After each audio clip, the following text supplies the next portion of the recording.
Masih bersama saya Nabila Khairazhar dalam Kompas Aceh. Saudara, memasuki tahun ajaran baru, puluhan mahasiswa asal Papua yang melanjutkan pendidikan tinggi di Universitas Syah Kuala Banda Aceh membantu mahasiswa baru untuk pendampingan mengurus proses akademis. Selama ini mereka mengaku aktivitas akademis tidak terganggu dan kehidupan di asrama juga selalu dikontrol secara rutin. Beginilah suasana mahasiswa Papua yang menuntut ilmu di Universitas Syah Kuala Banda Aceh lewat program afirmasi maupun program Desa 3T. Selama ini mereka mengaku proses akademisi baik secara formal maupun non-formal berjalan aman dan lancar. Meski saat ini Papua tengah dilanda isu rasisme yang membuat sejumlah warga melakukan aksi unjuk rasa dan berakhir ricuh, namun mahasiswa Papua di Aceh tidak membuat aksi yang serupa.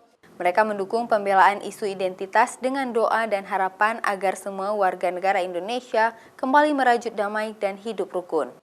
Tahun ini ada 31 orang mahasiswa baru yang lulus dari program afirmasi dan program daerah 3T. Mahasiswa Papua di Aceh juga berkomitmen untuk tetap menjaga keharmonisan serta menjaga persatuan dan kesatuan. Terkait aksi yang terjadi di Jayapura dan Manokwari menjatuhkan martabat warga Papua, mereka mengaku sempat ditawarkan untuk melakukan aksi demonstrasi serupa. Namun mereka sepakat untuk tidak melakukan aksi dan mendukung perjuangan warga Papua di sana dalam doa dan harapan agar permasalahan segera teratasi. Kami di Aceh ada banyak media yang ditawarkan untuk melakukan aksi dan lain-lain. Namun karena kami di sini ada beberapa juga teman-teman dari Aceh. Namun karena kami di sini mendukungnya dalam doa begitu. Jadi kami tidak melakukan aksi dan lain sebagainya begitu. Ya. Selain itu, para mahasiswa yang tergabung dalam Himpunan Mahasiswa Papua atau HIMAPA di Aceh juga memiliki ibu asuh selama mereka mengemban ilmu di Unsyah. Adalah Bu Mardiah yang sangat sabar dan cekatan dalam mengatasi permasalahan dan kendala secara akademik yang dialami oleh mahasiswa Papua ini.